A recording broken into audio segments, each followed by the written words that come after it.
Hello, friends, and welcome to the Exams Made Simple. And we are back again with the Hindu Complete Newspaper Analysis for 7th of April 2022. तो 7 अप्रैल 2022 का the Hindu newspaper analysis देखेंगे।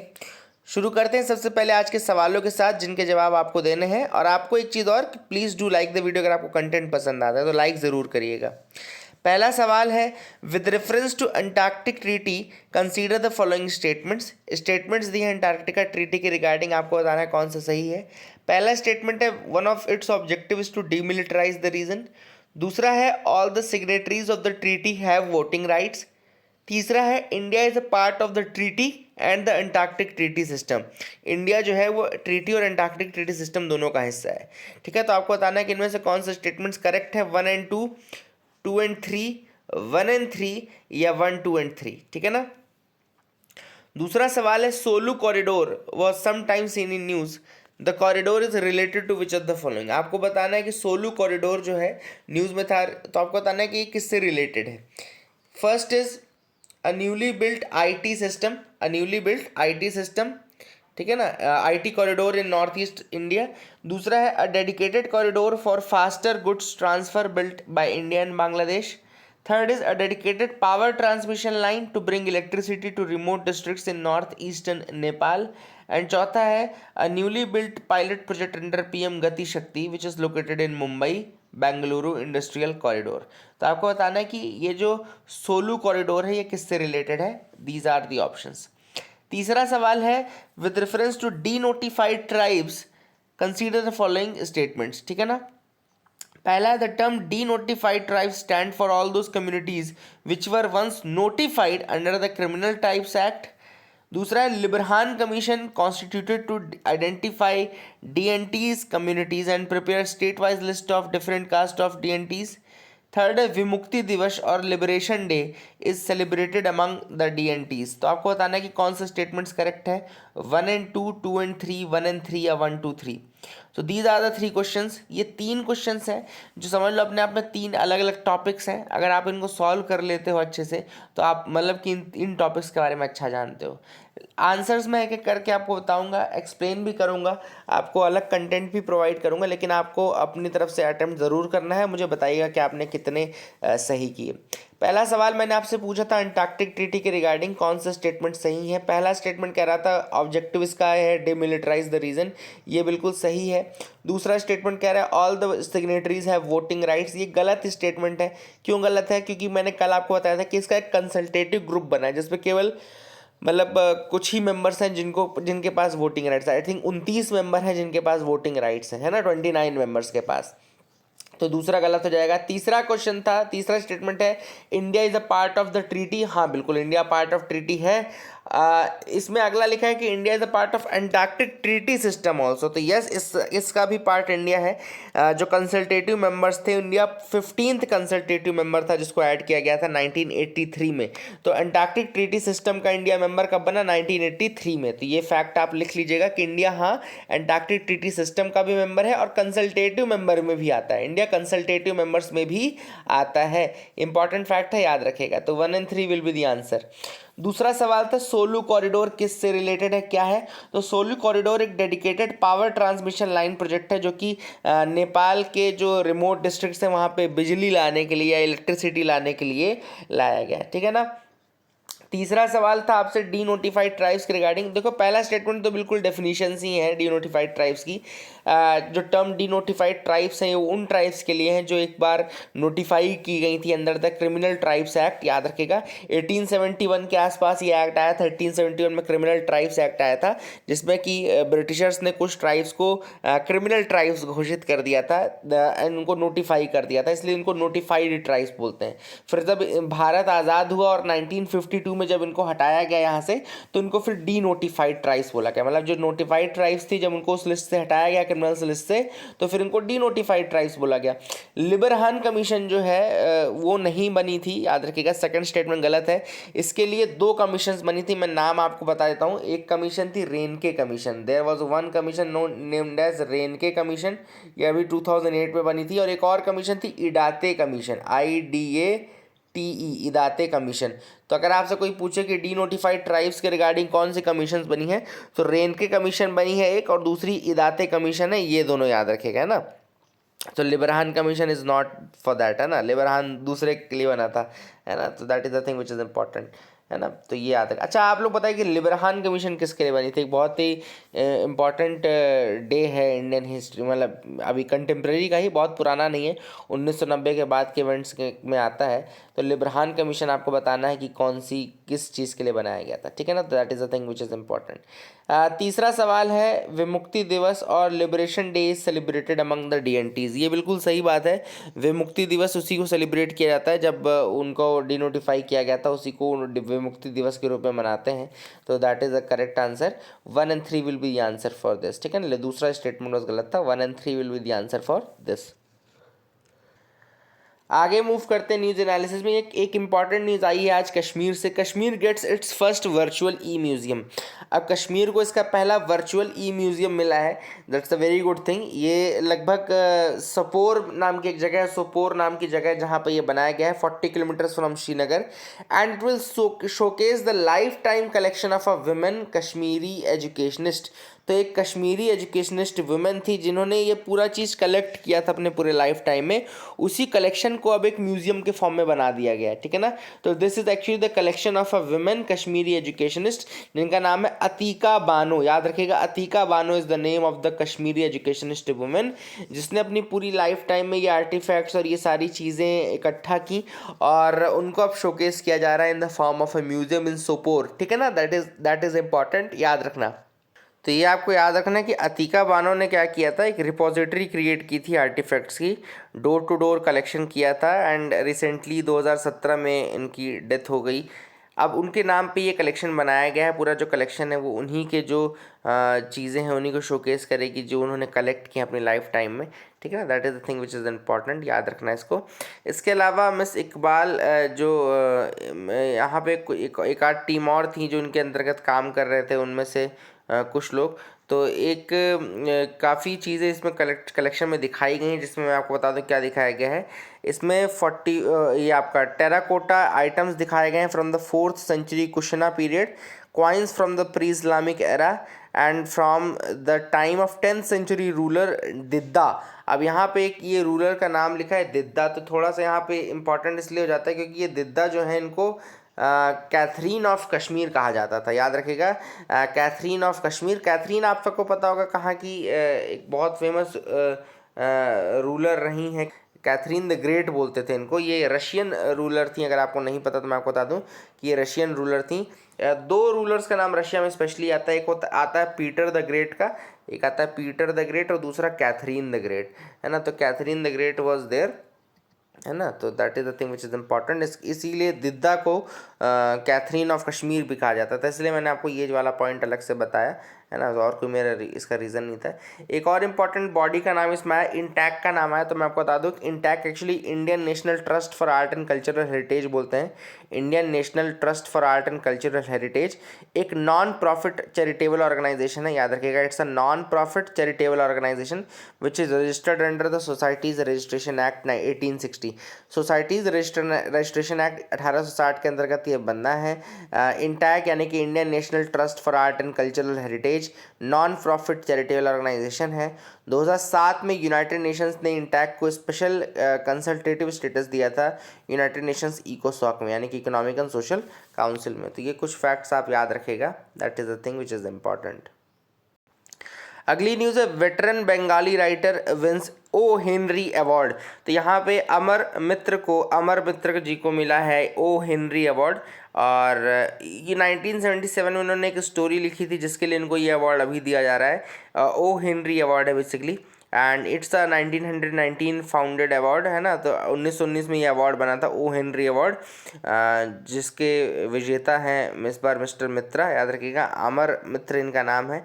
और title जो था उनकी story का था गाँव बूरो, गांव बुरो, जो कि बांग्ला में उन्होंने लिखी थी। इंग्लिश में इसका नाम था the old man of Kusumpur. The old man of Kusumpur, गांव बुरो, बांग्ला में ये स्टोरी थी और इसका इंग्लिश में नाम था the old man of Kusumpur. तो इसीलिए इसी के लिए उनको ये अवार्ड मिला है, ओ हेनरी अवार्ड। इसको याद रख लीजिएगा आप लोग, है ना। Please remember the name of this award and this writer as well, ठीक है ना। तो I hope you got clarity. आगे मूव करते हैं एडिटोरियल पार्ट में। पहली है repairing the complex of India Nepal relationship. तो अभी इंडिया और नेपाल के रिलेशनशिप में थोड़ा सा तेजी आई है, जिसमें कि कुछ हाइलाइट्स आपको बता देता हूँ, है ना। जो ऑथर ने बताई है वही मैं आपको बता देता हूँ। पहली है 35 किलोमीटर की क्रॉस बॉर्डर रेल लिंक, जिसका जो जयानगर बिहार से कूर्था नेपाल तक जाएगी, याद रखिएगा, है ना। First is the operationalization of a 35 kilometre cross border rail link from Jaynagar Bihar to Kurtha Nepal. तो ये प्रीलिम्स से भी पूछा जा सकता है, ऐसा नहीं कि ये प्रीलिम्स से नहीं पूछेंगे, है ना। तो ये आपसे प्रीलिम्स से भी पूछ सकते हैं, इसलिए इसको याद रखिएगा। जयनगर बिहार से कूर्था नेपाल तक एक रेलवे लिंक, इसका ऑपरेशनलाइजेशन। दूसरा, further phases will extended to Bijalpura and Bardibas. तो ये फिर इसको और एक्सटेंड किया जाएगा इसी रेलवे लाइन को, और बिजालपुरा और बारडीवास तक ले जाया जाएगा। तो ये कुछ एक फैक्ट्स आपको बता दूं। इसके अलावा कोंकण रेलवे कॉर्पोरेशन जो है उस इसमें नेसेसरी सपोर्ट प्रोवाइड करेगी, टेक्निकल।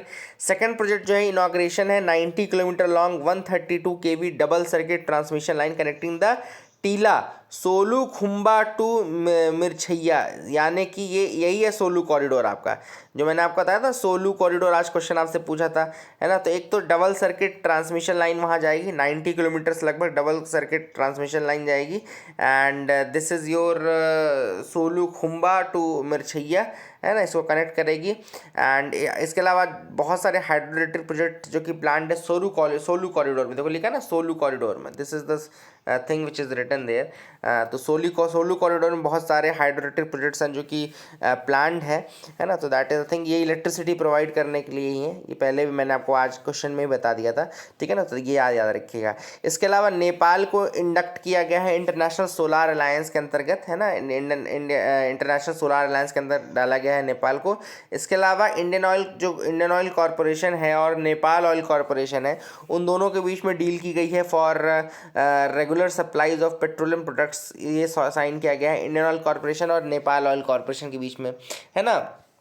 1996 में ट्रीटी थी, महाकाली ट्रीटी, है ना। उस समय महाकाली ट्रीटी थी जो कि जिसमें कि बहुत बड़ा एक मतलब प्रोजेक्ट था, जिसमें 6700 मेगावाट का प्रोजेक्ट भी प्लान था, पंचेश्वर मल्टीपर्पज़ प्रोजेक्ट जिसको बोलते हैं, है ना। दोनों कंट्रीज़ ने अब एग्री किया है कि अर्ली फाइनलाइजेशन किया जाए इस प्रोजेक्ट का, है ना। Both the countries have accepted that early finalisation of this Mahakali treaty must be done and all, है ना। ये सारी चीज़ें, तो ये दिखाता है कि इंडिया और नेपाल का रिलेशनशिप थोड़ा अच्छा हुआ है। वहीं पे ऑथर ने कहा कि 2014-15 के बाद थोड़ा हालात ख़राब ज़रूर हुए थे। अगर आपको याद हो कि 2015 में नेपाल ने एलिगेशंस लगाए थे कि जो इंडिया है वो एक बिग ब्रदरली एटीट्यूड रख रहा है, बिग ब्रदर वाला एटीट्यूड रख रहा है। दूसरा, उन्होंने ये एलिगेशन लगाया था कि इंडिया जो है वो उनके कॉन्स्टिट्यूशन बिल्डिंग प्रोसेस को इंटरफेयर कर रहा है ना। कई प्रोविजंस ऐसे थे जो इंडिया नहीं चाहता था, बट उसके बाद भी वहाँ पे नेपाल में रखा गया। तो ये कहा जाता है कि उनकी कॉन्स्टिट्यूशन बिल्डिंग प्रोसेस को इंटरफेयर करने की कोशिश इंडिया ने की थी, है ना। That these were the things which were said there. इसके साथ ही साथ यहाँ पे आपको और बता दूं कि चाइना ने वो जगह कैप्चर करने की बहुत कोशिश की। चाइना ने उनको बहुत मिलिट्री ग्रांट्स दिए, चाइना ने उसको इंडिया को रिप्लेस कर दिया as the largest source of foreign direct investment, है ना। केपी ओली तो चाइना के ही पल्लू के उधर जाते थे, बार बार पकड़ने जाते थे, है ना। तो ये आपको केपी ओली जो थे वो वहीं जाते थे बार बार।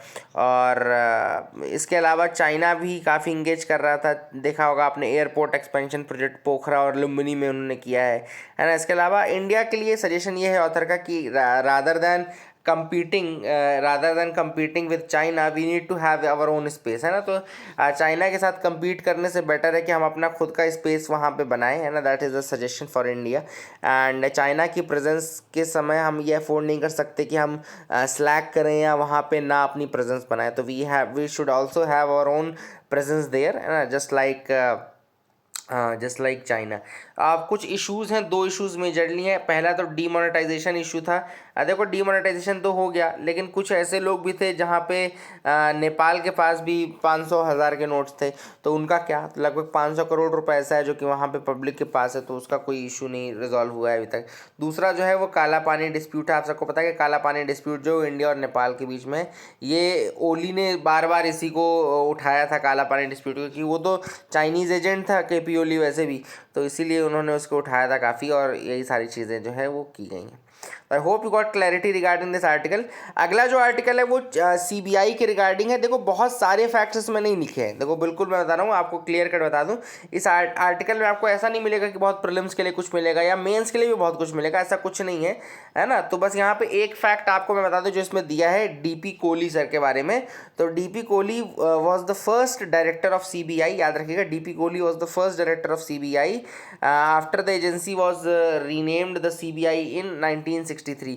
1963 में जब इसको सीबीआई नाम दिया गया ना, तो DP Kohli was the first director of CBI 1963। और सीबीआई इसका नाम किया गया from earlier special police establishment. पहले इसका नाम था स्पेशल पुलिस इस्टेब्लिशमेंट, उसके बाद उसको हटा करके सीबीआई किया गया, है ना। तो ये चीज़ है। बस सजेशन ऑथर का ये है कि सीबीआई को एक फियरलेस ऑर्गेनाइजेशन के रूप में काम करना चाहिए और किसी भी प्रकार के पॉलिटिकल और इन सब दबाव में नहीं आना चाहिए। These are the things, these are suggestion which have been given. किसी दबाव में ना आए और अच्छे से अपना काम करें। हाँ, अगर सीबीआई का डायरेक्टर अच्छा होगा तो सीबीआई भी एक एज ए इंस्टीट्यूशन अच्छा काम करेगा, ये भी बात उन्होंने कही है। तो I hope you got clarity regarding all these facts. आगे और कुछ न्यूज़ आइटम्स देख लेते हैं पहले, उसके बाद डिटेल्स में आएंगे, है ना। तो यहाँ पे तो ऐसी न्यूज़ मुझे नहीं दिख रही। हाँ, एडीबी के बारे में ज़रूर है, तो मैं आपको बता दूँ, एडीबी यानी एशियन डेवलपमेंट बैंक एक रिपोर्ट भी निकालता है जिसको एशियन डेवलपमेंट आउटलुक बोलते हैं। तो अगर आपसे कोई पूछे कि एशियन डेवलपमेंट आउटलुक कौन निकालता है, तो वो एशियन डेवलपमेंट बैंक निकालता है, ठीक है ना। एक रीजनल डेवलपमेंट बैंक है जिसका एस्टैब्लिशमेंट 19 दिसंबर 1966 को हुआ था। 19 दिसंबर 1966 को इसका एस्टैब्लिशमेंट हुआ था। हेडक्वार्टर्स का मनीला फिलीपींस में है and it is the official United Nations observer as well. Members में इसमें जो मेंबर्स हैं आपके United Nations economic and social commission for Asia and the Pacific, UN, ESCAP के मेंबर्स इसमें आते हैं। And non regional developed countries भी इसके मेंबर्स में आते हैं। मतलब कि ऐसा नहीं कि सिर्फ इसमें एशियन मेंबर्स हैं, नॉन रीजनल डेवलप्ड कंट्रीज़ भी। जैसे कि अगर आप देखें तो एडीबी में जो हाईएस्ट शेयर होल्डिंग है वो जापान की और ऑस्ट्रेलिया और अमेरिका की है, जापान और अमेरिका की है। तो आप देख सकते हैं कि इसमें ऐसा नहीं कि सिर्फ एशियन मेंबर्स है। क्वेश्चन यूपीएससी आपसे पूछेगा तो क्या बोलेगा कि एशियन डेवलपमेंट बैंक के केवल एशियन मेंबर्स हैं, तो ये बिल्कुल गलत हो जाएगा। एडीबी के 68 मेंबर्स हैं जिसमें 49 तो एशिया से हैं, लेकिन बाकी फिर एशिया के बाहर के भी हैं, ठीक है ना। वर्ल्ड बैंक के लाइन में ही ये इसको मॉडल किया गया है। और 5 जो लार्जेस्ट शेयर होल्डर्स हैं उसमें जापान, यूएसए दोनों ही लगभग 15.6% पे हैं। तीसरे नंबर पर आपका चाइना आता है, फिर इंडिया आता है, फिर ऑस्ट्रेलिया आता है, ठीक है ना। तीसरे नंबर पे चाइना 6.4, फिर इंडिया 6.3 एंड फिर ऑस्ट्रेलिया 5.8, ठीक है ना। That is the thing which is important, याद रखिएगा इस चीज़ को।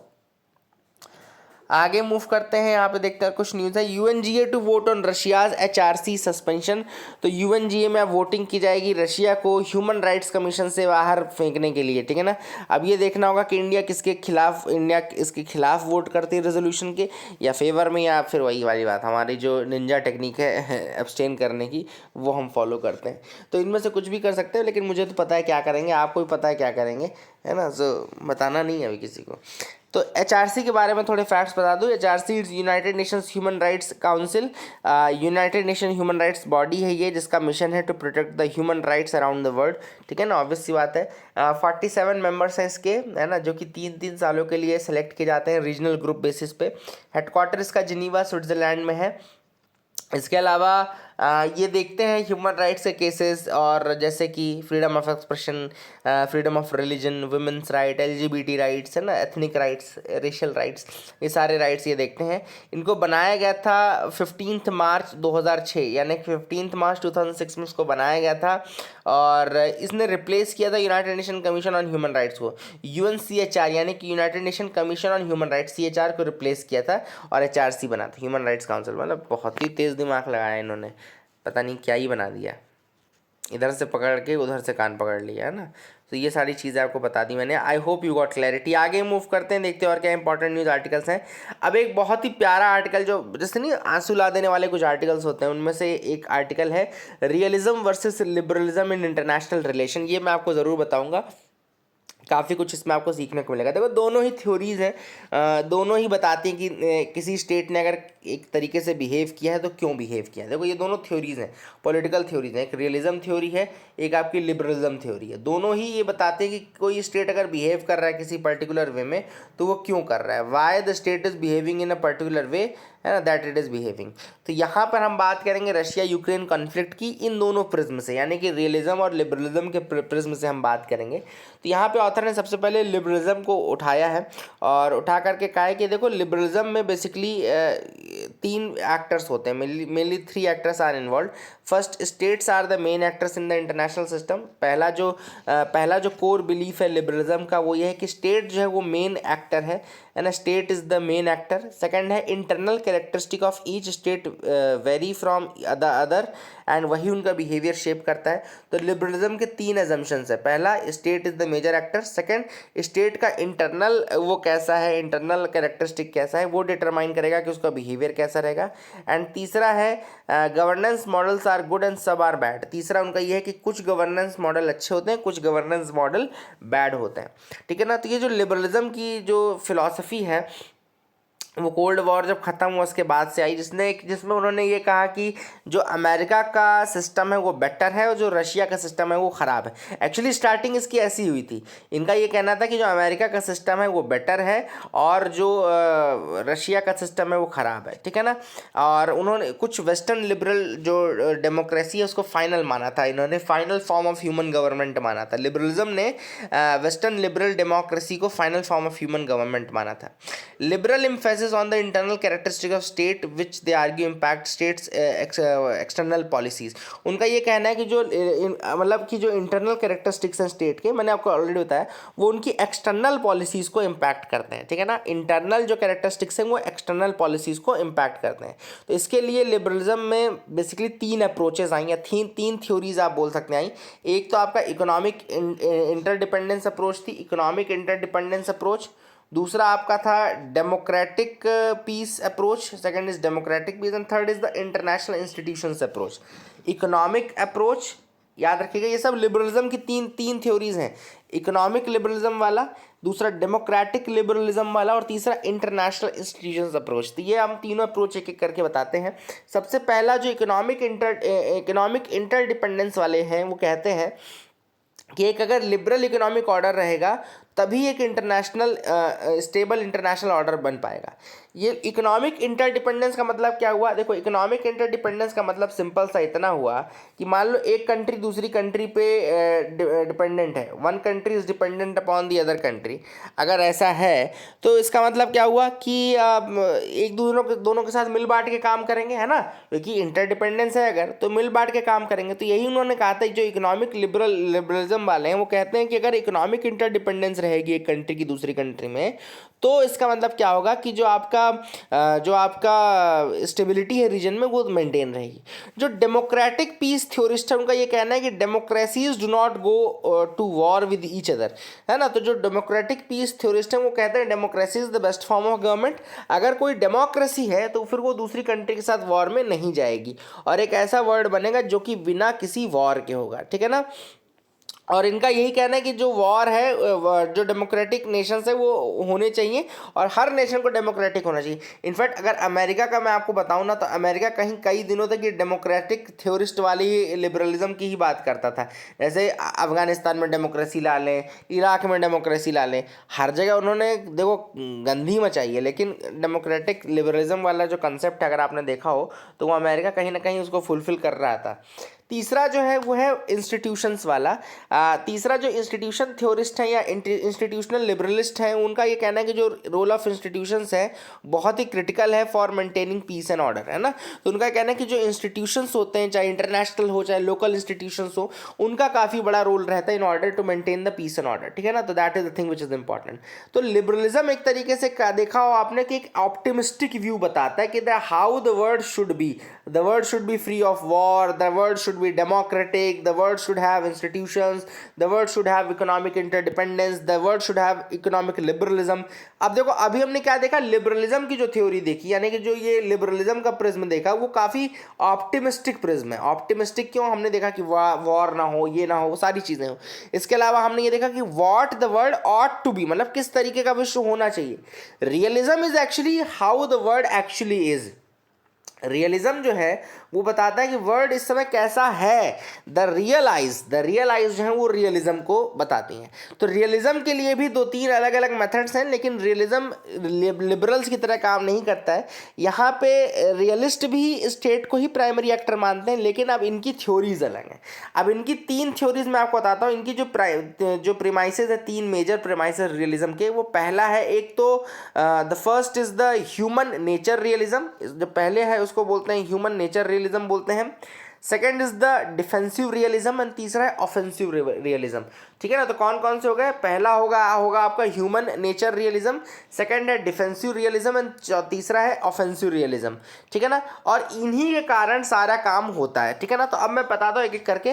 पहला जो ह्यूमन नेचर रियलिज्म है, जिसको क्लासिकल रियलिज्म भी कहा जाता है, human nature realism, classical realism, ये हैंस मॉर्गेनथाउ ने लाया था.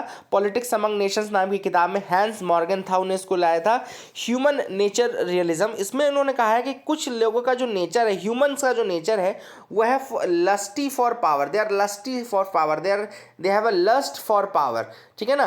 तो ये जो लस्ट फॉर पावर है ना, वो उनको करप्ट कर देती है. एक कोट आपने सुना होगा, power corrupts and absolute power corrupts absolutely. There is a quote है ना. 1984 में भी ये कोट, सॉरी नॉट इन 1984, ये द एनिमल फार्म में ये कोट यूज़ हुआ था, power corrupts and absolute power corrupts absolutely.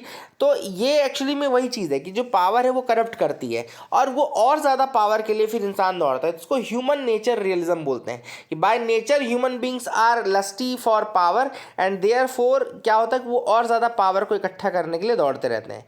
ठीक है ना. It is by human nature realism फिर बताता है ना कि ये उनकी विल टू पावर है, जो कि इस तरीके से वायर्ड है ह्यूमन बीइंग्स के अंतर्गत कि वो एनार्की की तरफ फिर बढ़ते हैं. दूसरा है डिफेंसिव रियलिज्म.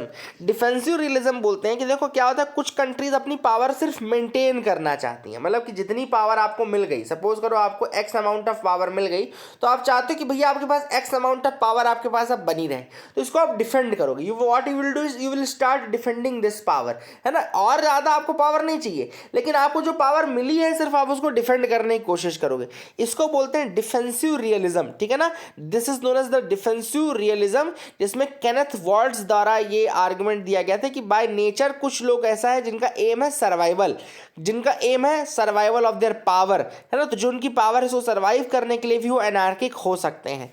तीसरा जो है वो है ऑफेंसिव रियलिज्म. दूसरा डिफेंसिव रियलिज्म, तीसरा ऑफेंसिव रियलिज्म. अब offensive realism is opposite to what defensive realism is.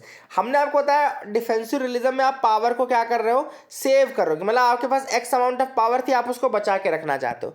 Offensive realism कहता है कि आप अपनी पावर को और इंक्रीज करना चाहते हो. आपके पास एक्स अमाउंट ऑफ पावर है, लेकिन आप अब x plus amount of power चाहते हो. आप वाई अमाउंट ऑफ पावर चाहते हो जो कि एक्स प्लस से भी ज़्यादा होगी. आप z अमाउंट ऑफ पावर चाहते हो जो कि y प्लस से भी ज़्यादा होगी, है ना. तो ये एक्चुअली में जो ऑफेंसिव रियलिज्म है वो और ज़्यादा पावर की तरफ लोगों को भगाता है. ठीक है ना. तो that is the thing which is important, and यही रीज़न है कि फिर वर्ल्ड में एनार्की फैलती है. तो all this things are there, we have discussed in this article. बहुत ही इंपॉर्टेंट आर्टिकल था.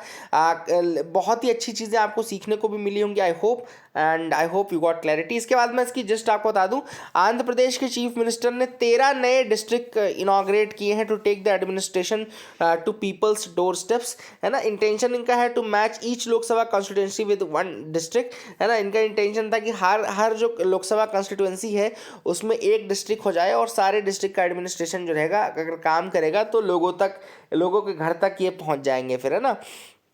And the CM asserted that new districts will be manageable unlike the old ones, है ना, जिनकी एवरेज पॉपुलेशन 19.0 लाख ईच है ना. तो that is the thing which is important. and the Araku ST constituency, which has 2 districts, is the only exception as the vast tribal population needs to be properly accommodated. तो Araku ST constituency जो है इसके अंतर्गत 2 district आते हैं. Araku ST constituency, इसके अंतर्गत 2 district आते हैं. It is the only exception as this vast tribal population needs to be properly accommodated. तो अराकू कम्युनिटी भी याद रखिएगा, आंध्र प्रदेश से रिलेटेड है. So all this things are there in this article. I hope you got clarity, आपको समझ में आ गया होगा. That is it for this video. Keep loving us, keep sharing us. Thank you and have a nice day.